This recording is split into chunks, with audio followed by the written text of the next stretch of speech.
नमस्कार दोस्तों, स्वागत है आपका जीएस तैयारी चैनल में। दोस्तों, आज हम लोग 7 जून 2023 की करंट अफेयर्स को डिस्कस करेंगे। तो प्रारंभ करते हैं। जिन लोगों ने चैनल सब्सक्राइब नहीं किया है तो प्लीज़ चैनल सब्सक्राइब कर लीजिए, बेल आइकन दबा दीजिए, ताकि जब भी कोई नया वीडियो अपडेट होता है तो उसका नोटिफिकेशन जो है आप तक जो है पहुंच जाएगा। तो स्टार्ट करते हैं। पीएम मोदी ने आर्द्र भूमि मैंग्रोव संरक्षण के लिए 2 योजनाओं की शुरुआत की है, ठीक है। और अब उसके आगे हम जानते हैं वो योजनाएं कौन कौन सी हैं। तो भारत में टोटल जो दक्षिण एशिया है का मैंग्रोव आबादी जो है भारत में, वो उसका 3% हिस्सा है, ठीक है। और देश में वर्तमान में 75 रामसर स्थल हैं। रामसर एक्चुअली क्या है, ईरान में एक शहर का नाम है रामसर। और 1971 में रामसर कन्वेंशन स्टार्ट हुआ था और 1975 में ये लागू हुआ था। और इंडिया में जो 2 जगह हैं जिनको सबसे फर्स्ट जो है रामसर कन्वेंशन के अधीन जो क्षेत्र आए थे, उसमें सबसे पहला जो है केवला देवी घना नेशनल पार्क, और दूसरा जो है वो है चिल्का झील, उड़ीसा, ठीक है। तो ये जो रामसर स्थल हैं तो अंतर्राष्ट्रीय महत्व की आर्द्र भूमि है, ठीक है। और आर्द्र भूमि पर रामसर सम्मेलन के मानदंडों के तहत नामित किए गए हैं। तो विश्व पर्यावरण दिवस जो है ये हमारा 5 जून को पड़ता है। तो विश्व पर्यावरण दिवस के अवसर पर प्रधानमंत्री मोदी जी ने सोमवार को 2 योजनाओं, अमृत धरोहर योजना और दूसरा मिस्टी। मिस्टी क्या है, mangrove initiative for shoreline habitats and tangible income, ठीक है ना, MISHTI, मिस्टी, ठीक है। तो इसकी शुरुआत की है और जिसका उद्देश्य जो है देश में आर्द्र भूमि जो है और मैंग्रोव को है पुनर्जीवित करना है। मैंग्रोव बेसिकली हम देखेंगे जब टोटल फॉरेस्ट होता है तो टोटल फॉरेस्ट में मैंग्रोव जो है ये अ, कुछ ही स्थल हैं जहाँ पर भारत में मैंग्रोव स्थल बोले जाते हैं। जैसे अंडमान निकोबार में अंडमान है, और सबसे बड़ा जो मैंग्रोव स्थल है भारत का वो पश्चिम बंगाल में सुंदरबन है। और तीसरा जो है कच्छ के रण में है रामनगर तक जो है फैला हुआ है गुजरात में। तो ये मैंग्रोव क्या होता है, ये दलदली भूमि इसको कहा जाता है एक तरह से। तो इसमें जो है आगे आते हैं कि देश में दक्षिण एशिया की मैंग्रोव आबादी कितनी है, लगभग 3% हिस्सा है। और पश्चिम बंगाल में सुंदरबन मैंने बताया था अभी, अंडमान क्षेत्र और गुजरात के कच्छ और जामनगर क्षेत्रों में मैंग्रोव का पर्याप्त आवरण है। और तो पीएम मोदी जी ने कहा है कि 9 वर्षों के दौरान, तो अभी जो है वर्तमान सरकार के 9 वर्ष पूरे हो चुके हैं। तो 9 वर्षों के दौरान जो है भारत ने हरित और स्वच्छ ऊर्जा पर अभूतपूर्व ध्यान केंद्रित किया है, ग्रीन एनर्जी पर। ग्रीन एनर्जी बेसिकली नाम दिया गया है उस एनर्जी को कि जो इन्वायरमेंटल फ्रेंडली है, और दूसरी चीज़ जो है वो सोर्स एनर्जी के ऊर्जा के जिसके द्वारा प्रदूषण नहीं होता है। तो जैसे हाइड्रोजन भी कहा जाता है, या फिर पवन ऊर्जा है या सौर ऊर्जा है, ये सभी जो है इसी के अंतर्गत आते हैं। तो भारत ने मिशन ग्रीन हाइड्रोजन शुरू किया है, और मिट्टी और पानी को रासायनिक उर्वरकों से बचाने के लिए, जो केमिकल फर्टिलाइजर्स हैं उनको बचाने के लिए प्राकृतिक खेती की दिशा में बड़े कदम उठाए हैं। तो प्रधानमंत्री जी ने कहा है कि अमृत धरोहर योजना का शुभारंभ जो है वो जन भागीदारी के माध्यम से मौजूदा रामसर स्थलों के संरक्षण को सुनिश्चित करेगा, और यह स्थल इको टूरिज्म का केंद्र बनेंगे और हजारों लोगों के लिए हरित रोजगार का स्रोत बनेंगे, ठीक है। उसके बाद जो है नेक्स्ट आते हैं कि मिस्टी योजना। अब मिस्टी योजना जो है ये देश में मैंग्रोव पारिस्थितिक तंत्रों को पुनर्जीवित करने और उसकी रक्षा करने में मदद करेगी। इसके साथ देश भर के 9 राज्यों में मैंग्रोव आवरण को बहाल किया जाएगा, और समुद्र के बढ़ते स्तर और चक्रवात जैसी आपदाओं से तटीय क्षेत्रों में जीवन और आजीविका के लिए खतरे को कम करने में मदद मिलेगी। तो मिस्टी योजना का प्राथमिक उद्देश्य क्या है, तो उसको देख लेते हैं कि मिस्टी योजना का जो प्राथमिक उद्देश्य है वो है सार्वजनिक निजी भागीदारी के माध्यम से वृक्षारोपण तकनीकों प्रबंध प्रथाओं, संरक्षण उपायों और संसाधन जुटाने पर सर्वोत्तम प्रथाओं को साझा करना है। ठीक है, केंद्र परियोजना जो है इस लागत में 80% जो है कवर करेगा जो लागत होगी, और राज्य सरकारों का वहन जो है वो शेष 20% का योगदान जो है राज्य सरकारों का रहेगा। तो क्या क्या करना है, तो सार्वजनिक निजी भागीदारी में पहला तो वृक्षारोपण तकनीक, दूसरा प्रबंधन प्रथाओं और तीसरा संरक्षण का उपाय, कि जो भी हमारे जो मैंग्रोव स्थल हैं या फिर जो भी हमारे रामसर स्थल हैं जो 75 हैं, 75 अभी हो चुके हैं, तो उनको जो है किस तरीके से जो है संरक्षण प्रदान किया जाए ताकि वो बने रहें और उसका जो पॉल्यूशन है उसका इफेक्ट जो है ना पड़े उन पर। तो अमृत धरोहर का लक्ष्य है अगले 3 वर्षों में स्थानीय समुदायों की मदद से स्थायी पारिस्थितिक तंत्र का विकास को प्राप्त करना है। मिस्टी ने 5 वर्षों में 11 राज्यों और 2 केंद्र शासित प्रदेशों में फैले लगभग 540 वर्ग किलोमीटर के मैंग्रोव के विकास के लिए संभावित क्षेत्र की व्यापक खोज की परिकल्पना की है। इसके बाद आते हैं कि भारत ने सिंगल यूज प्लास्टिक का छुटकारा पाने के लिए 2018 में काम शुरू किया था, और उन्होंने कहा कि एक तरफ हमने सिंगल यूज प्लास्टिक पर प्रतिबंध लगाया है, तो सिंगल यूज प्लास्टिक पर प्रतिबंध लगाने वाला पहला राज्य जो था वो हिमाचल प्रदेश था, याद रखिएगा। और दूसरी तरफ प्लास्टिक वेस्ट प्रोसेसिंग को अनिवार्य कर दिया है, यानी जो भी प्लास्टिक वेस्ट हैं उनको जो है रीयूज़ कैसे किया जाए उसके लिए प्रोसेसिंग को जो है उसको मैंडेटरी कर दिया है। तो भारत में लगभग 3 मिलियन टन प्लास्टिक पैकेजिंग का अनिवार्य पुनर्चक्रण होता है, ठीक है ना, रीयूज़ होने के लिए उसका जो है रिसाइकलिंग होती है। तो जो भारत में उत्पादित कुल वार्षिक प्लास्टिक कचरे का 75% है, और लगभग 10,000 उत्पादक, आयातक और ब्रांड आज तक इसके दायरे में आ चुके हैं। ये पीएम मोदी जी ने जानकारी दी है। तो एक इम्पोर्टेंट न्यूज़ है ये, इसको देखे रहिएगा, जरूर इसमें से कुछ ना कुछ क्वेश्चन पूछा जाएगा, एक तो मिष्टी और दूसरी अमृत भारत। ठीक है, नेक्स्ट आते हैं दीदी कैफ़े। अब ये दीदी कैफ़े को देखते हैं कि नगर निगम जो हैं वाले सभी शहरों में शुरू होगा दीदी कैफ़े, और महिलाओं को रोजगार व लोगों को मिलेगा सस्ता नाश्ता। तो दीदी कैफ़े जो है ये उत्तर प्रदेश सरकार ने जो है ये स्कीम स्टार्ट करी है। टोटल 17 नगर निगम हैं और वाले शहर हैं, तो 17 जो शहरों में है ये दीदी कैफ़े बढ़ाया जाएगा। और क्या है ये, इसके बारे में जानते हैं। तो प्रदेश के 17 नगर निगम वाले शहरों में दीदी कैफ़े शुरू किया जाएगा, और जिसकी जिम्मेदारी महिलाओं को सौंपी जाएगी। आगरा संभाग के मथुरा, फिरोजाबाद, वृंदावन सहित उत्तर प्रदेश के 17 नगर निगम शहरों में दीदी कैफ़े शुरू करने की रणनीति बनाई गई है, और यह दीदी कैफ़े केवल महिला स्वयं सहायता समूहों द्वारा बनाए रखा जाएगा। तो पहला इम्पोर्टेंट पॉइंट तो देखिए इसमें यह है कि महिला स्वयं सहायता समूह, स्वयं सहायता का समूह का मतलब है सेल्फ हेल्प ग्रुप्स। कुछ महिलाएं, जैसे 8-10 महिलाएं हैं और या 12-15 महिलाएं हैं, वो इकट्ठा होकर के मिल करके कोई छोटा सा काम डालती हैं, छोटा सा काम करती हैं, तो उसको जो है स्वयं सहायता समूह बोला जाता है, अपनी सहायता स्वयं करने के लिए। तो जो उद्यम होता है वो एक तरह से जैसे कुटीर उद्योग होता है, वैसे ही ये स्वयं सहायता समूह के माध्यम से जो है ये दीदी कैफ़े जो है ये चलाया जाएगा। ठीक है, तो इन कैंटीनों के माध्यम से इन क्षेत्रों में कम लागत वाले भोजन, स्नैक्स और अन्य सुविधाओं तक पहुंच प्रदान करेगा, और यहाँ महिलाएं कार्यरत होंगी। तो ये महिला सशक्तिकरण को लेकर के भी एक अच्छा उपाय है, और यह प्रयास जो है राष्ट्रीय शहरी आजीविका मिशन NULM, ठीक है ना, नेशनल अर्बन लिवलीहुड मिशन के माध्यम से स्थापित स्वयं सहायता समूहों से जुड़ी महिलाओं को सशक्त बनाने के केंद्र के लक्ष्य का हिस्सा है।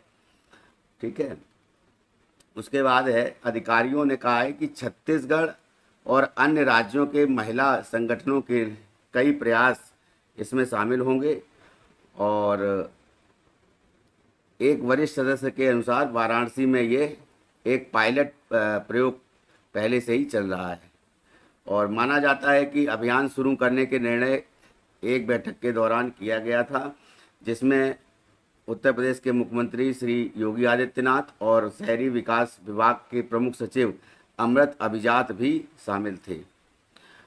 प्रथम चरण में आगरा संभाग के नगर निगमों में दीदी कैफ़े ये चलाया जाएगा, और जिसमें जो है परिणाम से अधिकारी भविष्य की रणनीति बना सकेंगे कि क्या इसका जो है परिणाम निकलेगा, उसके आधार पर जो है अन्य नगर निगम में भी इसको इम्प्लीमेंट किया जाएगा।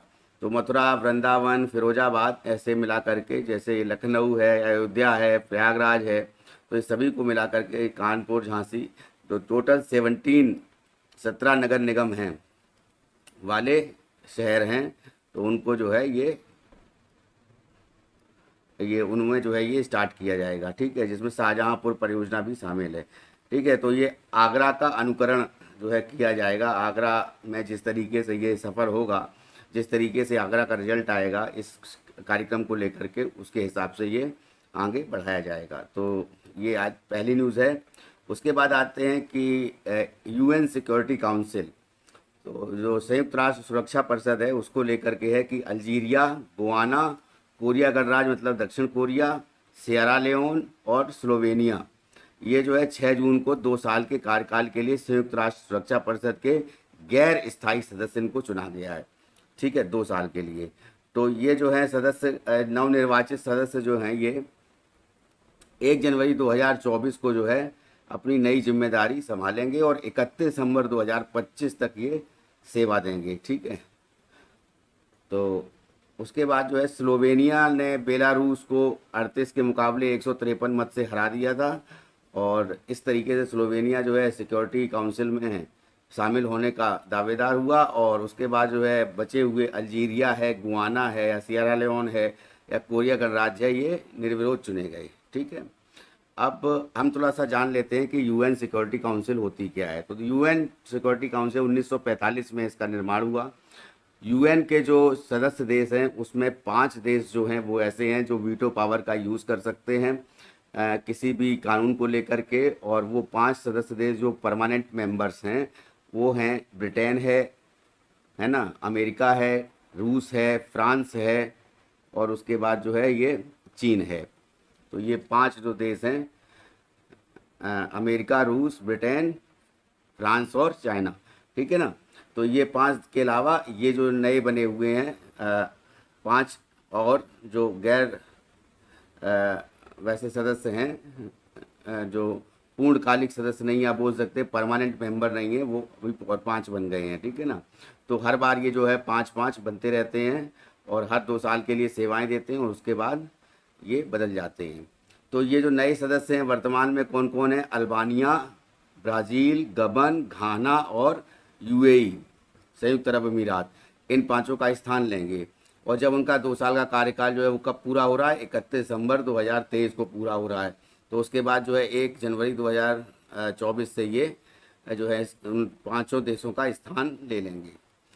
और ये अस्थायी सदस्यों का चुनाव जो है ये गुप्त मतदान द्वारा होता है और उम्मीदवारों को 2/3 बहुमत से या फिर 128 वोट प्राप्त करना होता है, तभी वो सिक्योरिटी काउंसिल के नॉन परमानेंट मेंबर बन पाते हैं, ठीक है। तो कुल मिलाकर 192 देशों में से अफ्रीका और एशिया प्रशांत समूहों को आवंटित परिषद की 5 सीटों और पूर्वी यूरोप और लैटिन अमेरिका और कैरेबियन के लिए एक सीट भरने के लिए मतदान किया गया, ठीक है।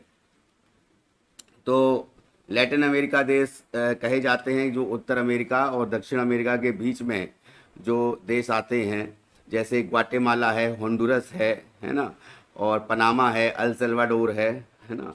तो ये सभी देश जो हैं ये लैटिन अमेरिका या कैरेबियन देश भी कहे जाते हैं। बगल में कैरेबियन सागर है मैक्सिको के नीचे में, तो उस वहाँ पर जो देश हैं वो भी उनके लिए भी एक सीट होती है।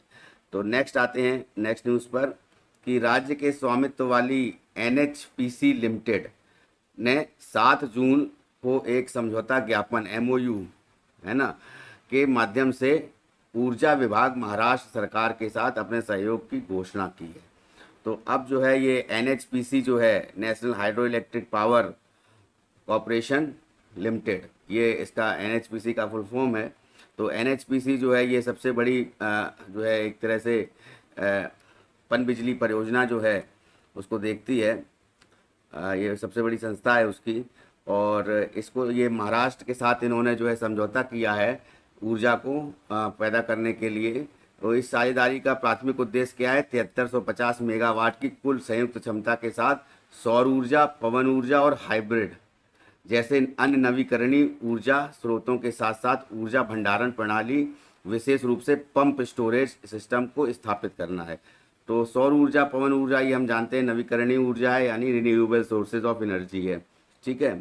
तो उसके बाद जो है कि ऊर्जा भंडारण प्रणालियों की शुरुआत जो है वो जैसे पंप स्टोरेज सिस्टम है, कम मांग की अवधि के दौरान अतिरिक्त ऊर्जा को संग्रहित करने और पीक आवर्स के दौरान जो है इसका उपयोग करने के लिए महत्वपूर्ण है।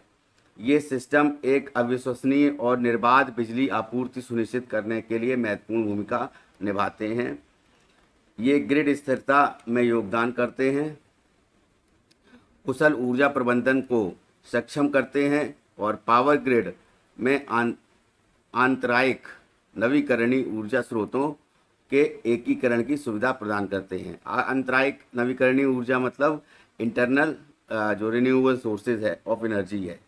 ठीक है। तो इसमें कौन कौन सी जो मेनली है, जो सौर ऊर्जा है, पवन ऊर्जा है और हाइब्रिड है ना, इन मिश्रण।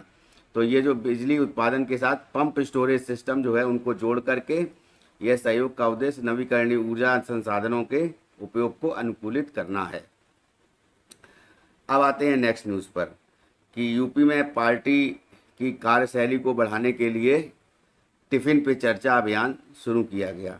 अब ये टिफ़िन पे चर्चा अभियान क्या है, इसका बैकग्राउंड क्या है, क्यों स्टार्ट किया गया? तो 2014 में जब पहली बार जो है नई गवर्नमेंट का फॉर्मेशन हुआ था, उस समय चाय पे चर्चा जो है ये जो प्रधानमंत्री हैं उन्होंने स्टार्ट करी थी। तो उसी के बेस के आधार पे जो है आने वाले समय में ये जो है जब ये चुनाव का समय आएगा तो उससे पहले जो है टिफ़िन पे चर्चा जो है ये अभियान शुरू किया गया है। तो यूपी के मुख्यमंत्री हैं श्री योगी आदित्यनाथ ने अगले साल होने वाले संसदीय चुनाव से पहले, देखिए है ना, भाजपा के टिफ़िन पे चर्चा अभियान के तहत पार्टी सदस्यों के साथ मुलाकात की।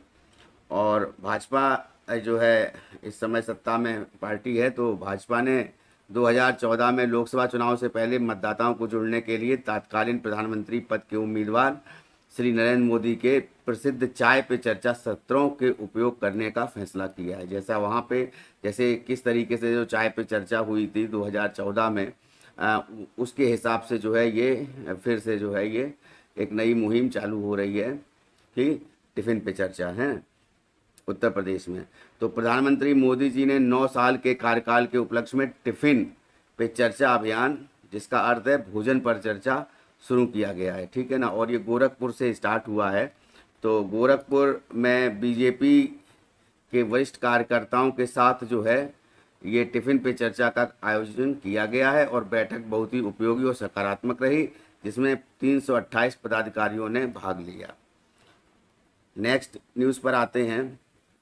मध्य प्रदेश में अभी बीजेपी गवर्नमेंट है और शिवराज सिंह चौहान वहाँ के चीफ मिनिस्टर हैं। तो मध्य प्रदेश में अभी जो है इम्प्रूवमेंट हो रहा है। तो युवाओं को रोजगार परक कौशल प्रदान करने के उद्देश्य से, रोजगार परक कौशल का मतलब है कि ऐसी स्किल डेवलपमेंट करना युवाओं में कि जिससे कि वो रोजगार पा सकें। ठीक है।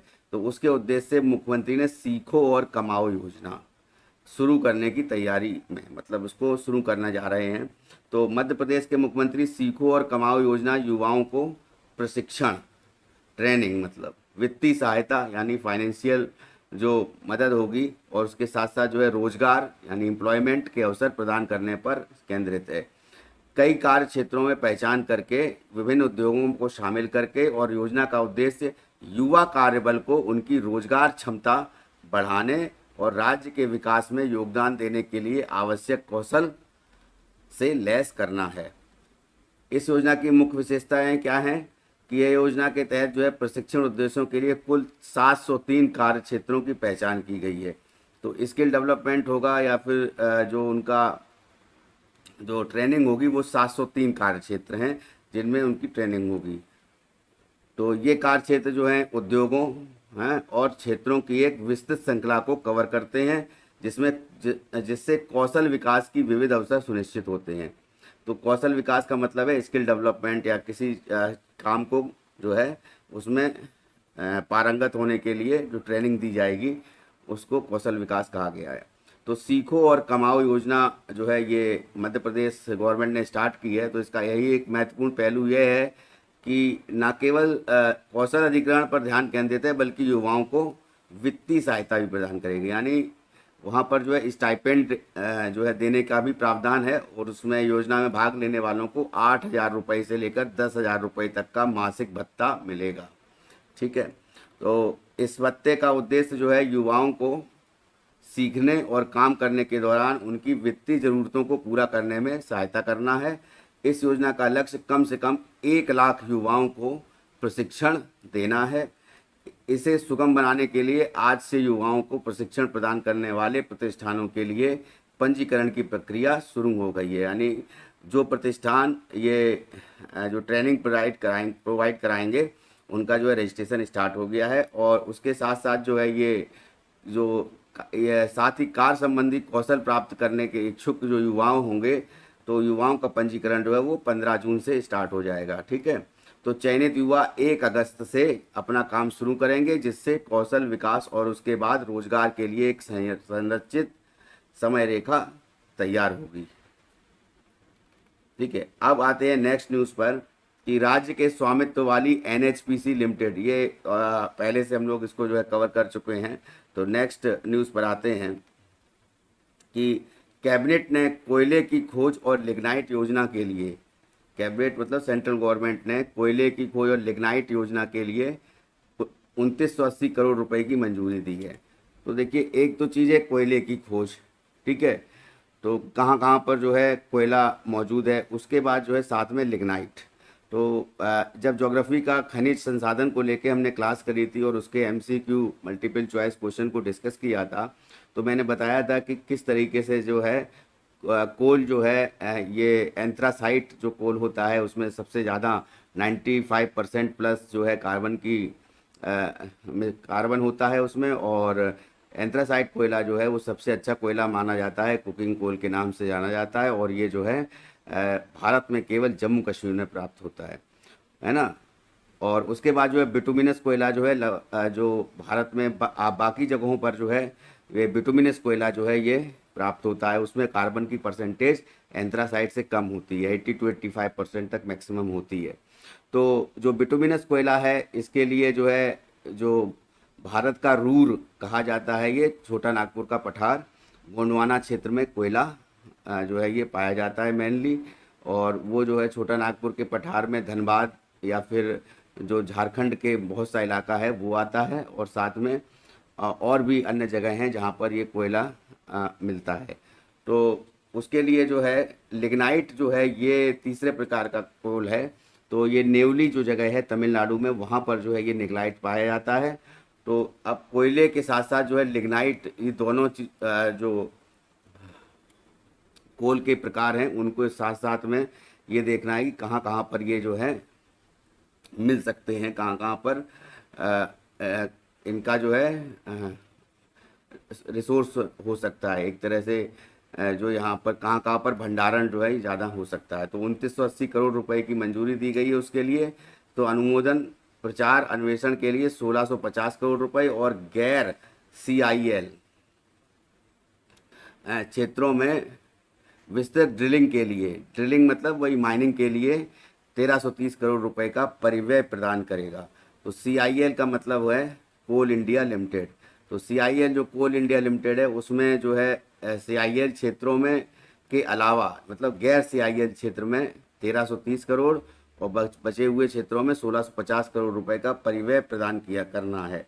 ठीक है, और सरकार ने जो है बताया है कि 2980 करोड़ रुपए का अनुमानित खर्च के साथ केंद्रीय क्षेत्र की योजना कोयला और लिग्नाइट की खोज योजना, ठीक है ना, को जारी रखने की मंजूरी दी है। आर्थिक मामलों के मंत्रिमंडल समिति जो है CCEA ने एक बयान में कहा है कि विस्तार के समय अवधि 21-22 से लेकर के 2025-26 तक है जो 15वें वित्त आयोग चक्र के साथ सह टर्मिनस है। ठीक है ना, इस समय 15वें वित्त आयोग जो है चल रहा है। और वित्त आयोग जो है बेसिकली एक संवैधानिक संस्था होती है और ये आर्टिकल मैं बता देता हूँ कि आर्टिकल जो है 280 जो है 280 नंबर का जो अनुच्छेद है वो इस वित्त आयोग उसके अधीन आता है संविधान में, और ये एक संवैधानिक बॉडी है। और जैसे पहले जो है योजना बनती थी, तो योजना का जो क्रियान्वयन होता था उसके बाद जो है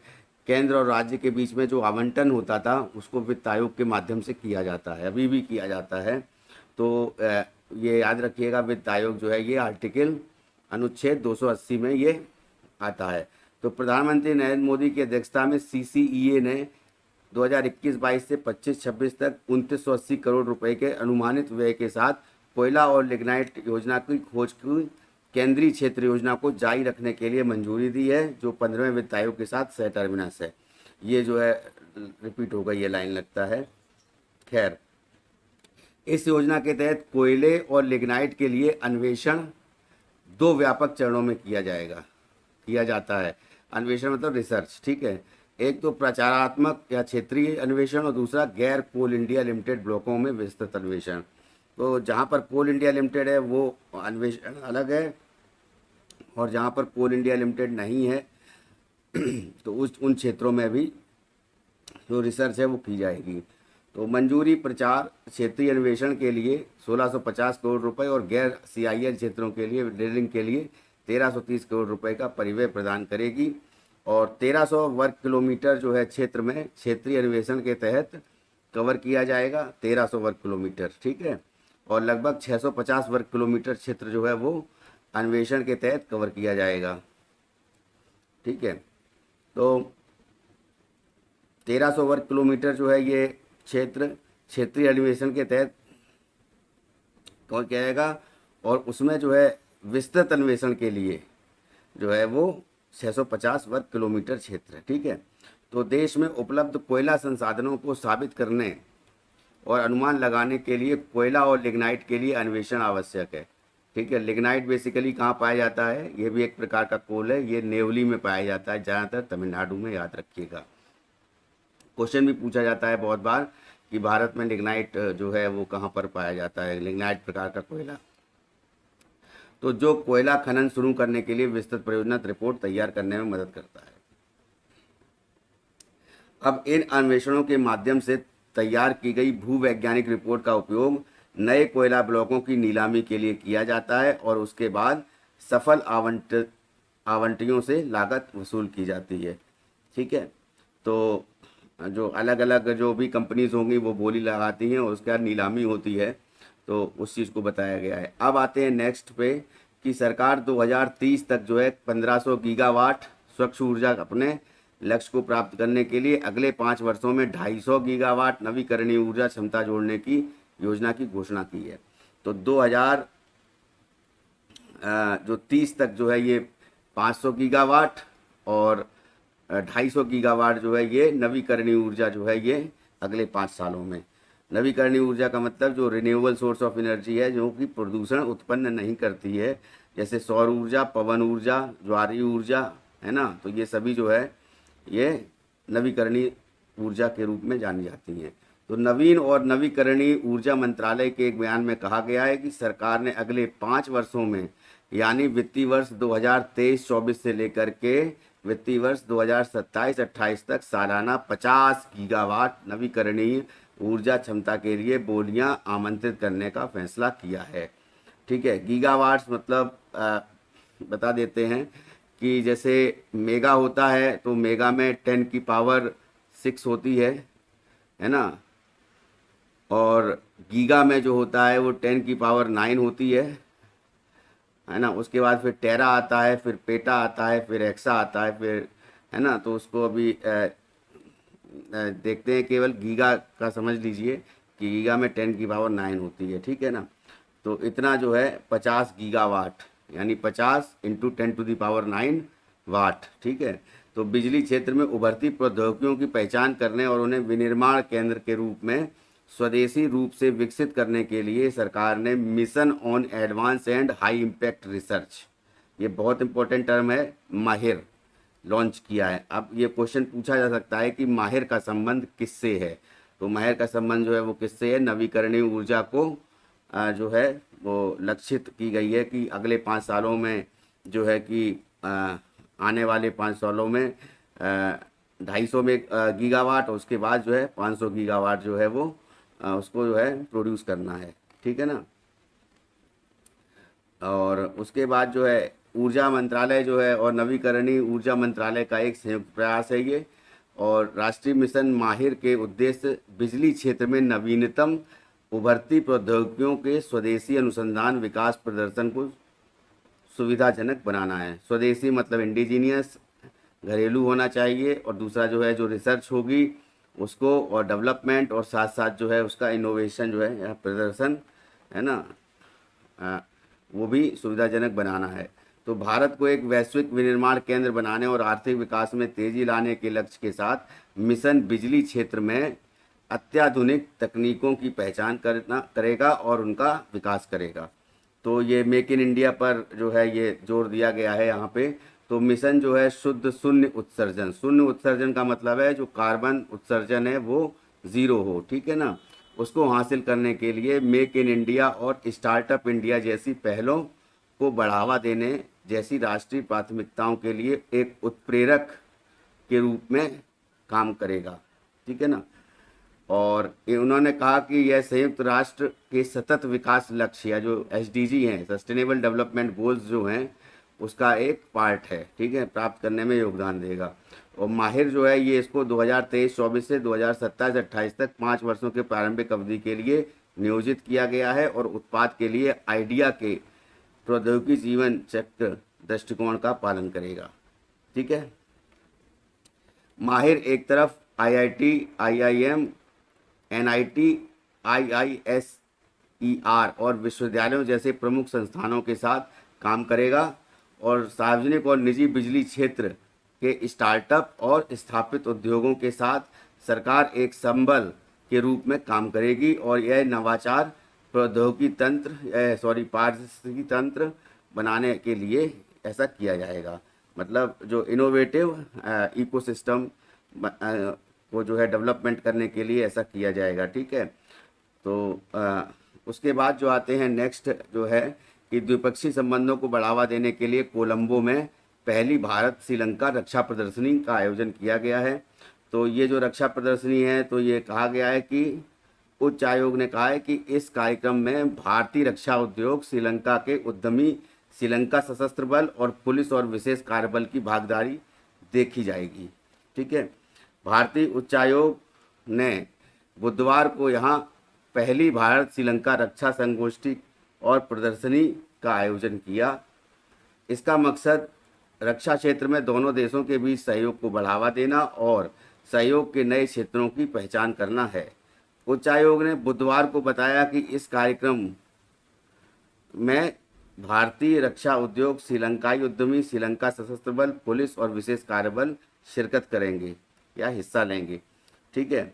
इस संबंध में जारी एक विज्ञप्ति, एक नोटिफिकेशन जारी किया गया है, जिसमें प्रदर्शनी श्रीलंका के साथ संबंधों को गहरा करने के लिए आयोजित की गई है ये प्रदर्शनी। और इसका मकसद जो है वो श्रीलंका के सशस्त्र बलों है ना, जो पैरामिलिट्री फोर्सेज हैं, उनके लिए क्षमता निर्माण सुनिश्चित करते हुए आर्थिक पुनरुद्धार के वास्ते सहयोग के नए क्षेत्रों की पहचान करना है। ठीक है। अब आते हैं नेक्स्ट न्यूज़ पर कि निर्मला लक्ष्मण को जो है द हिंदू का जो पूरा ग्रुप है, पब्लिकेशन प्राइवेट लिमिटेड है, उसका जो है चेयरमैन इनको नियुक्त किया गया है। और ये जो है मालिनी पार्थ सारथी का जो है स्थान लेगी, उनका कार्यकाल समाप्त हो रहा है। तो द हिंदू की रिपोर्ट के अनुसार निर्मला लक्ष्मण की नियुक्ति बोर्ड ऑफ डायरेक्टर्स के बोर्ड द्वारा सर्वसम्मति से 3 साल की अवधि के लिए की गई थी। ठीक है ना।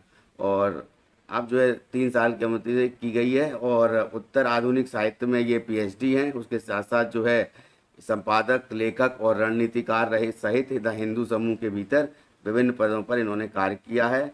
और द हिंदू की साहित्यिक उत्सव लिट फॉर लाइफ की संस्थापक और क्यूरेटर भी हैं।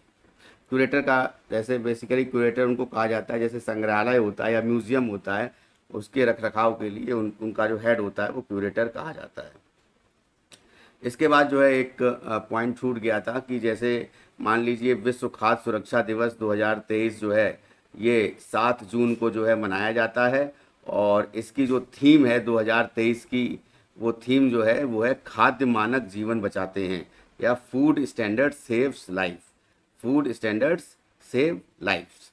तो ये जो है ये इसका थीम रही है इस बार की। तो इस वीडियो लेक्चर में जो है इतना ही। Thank you. और मेरी जो है आपसे गुजारिश है कि कृपया चैनल को सब्सक्राइब जरूर कर लें। ये आपको आपकी तैयारी में जो है एक सार्थक पहल होगी, और इसको लेकर के जो है ये आपको इम्प्रूवमेंट में मदद करेगा। और साथ में जो है चैनल को सब्सक्राइब करने के बाद जो है आपको जो है कि जैसे नया वीडियो अपलोड होगा तो उसकी जानकारी भी आपको मिल जाएगी। बेल आइकन दबा दीजिएगा, और वीडियो अच्छा लगता है तो उसको लाइक भी करिए, और साथ में जो है सब्सक्राइब करके के साथ साथ इसको शेयर करना भी ना भूलिए।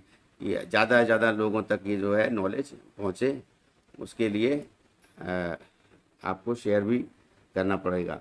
तो इसके बाद जो है हम 8 जून की जो है मैं अब न्यूज़ जो है आपको बताऊंगा नेक्स्ट वीडियो लेक्चर में।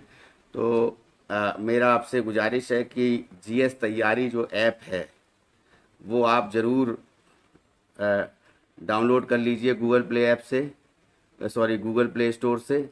और उसको जो है गूगल प्ले स्टोर से जो है जब आप डाउनलोड कर लेंगे तो वहाँ पर जो है आपको टेस्ट सीरीज़, स्टडी मटेरियल, बहुत सी चीज़ें मिल जाएंगी। हमारा टेलीग्राम चैनल भी है जीएस तैयारी 9 के हिसाब से, 9 के नाम से। और एक पेड टेलीग्राम चैनल है। अगर आप लोग जो है 499 रुपीज़ जो है मंथली इन्वेस्ट करते हैं तो उसमें आपको फ़ायदा होगा। उसमें जो है आपको अलग से स्टडी मटेरियल और आपको जो है टेस्ट सीरीज़, उसके साथ साथ जो है वीडियो लेक्चर्स, जो इम्पोर्टेंट वीडियो लेक्चर्स हैं वो सभी जो है आपको प्रोवाइड कराए जाएंगे। और साथ साथ जो है एक जो 1-to-1 डिस्कशन जो होगा वो भी आपको प्रदान किया जाएगा। तो जिससे कि जो है कि आप तैयारी कैसे करें, क्या क्या स्टडी मटेरियल है जिसको आपको पढ़ना चाहिए, कौन कौन सा खास स्टडी मटेरियल है, किस किस चीज़ को आपको छोड़ना चाहिए, और बहुत ही प्रिसाइजली रूप से जो है आपको बताया जाएगा। तो अगर आप ये पैकेज जो है ये मंथली सब्सक्रिप्शन है 499 का, इसको आप लेते हैं तो नंबर जो है, फ़ोन नंबर जो है 8787-244-335 पर आप संपर्क कर सकते हैं। और जो है इसके द्वारा जो है आप जो है कोर्स कैसे परचेज़ करना है वो भी बता दिया जाएगा। ठीक है। तो जीएस तैयारी हमारा सभी प्लेटफॉर्म पर उपलब्ध है। जीएस तैयारी का फेसबुक पेज भी है, इंस्टाग्राम पर भी जो है नोट्स जो है प्रदान किए जाते हैं। तो आप लोग जो है ये ऐप डाउनलोड ज़रूर करें, और साथ साथ जो है जीएस तैयारी के जो भी ऐसे टेलीग्राम चैनल है तो उसको भी आप लोग ज्वाइन करें। बहुत बहुत धन्यवाद। इस वीडियो लेक्चर में इतना ही। नेक्स्ट वीडियो लेक्चर में हम 8 जून 2023 की जो करंट अफेयर्स है उसको लेकर के हाजिर होंगे। तब तक के लिए नमस्कार, धन्यवाद।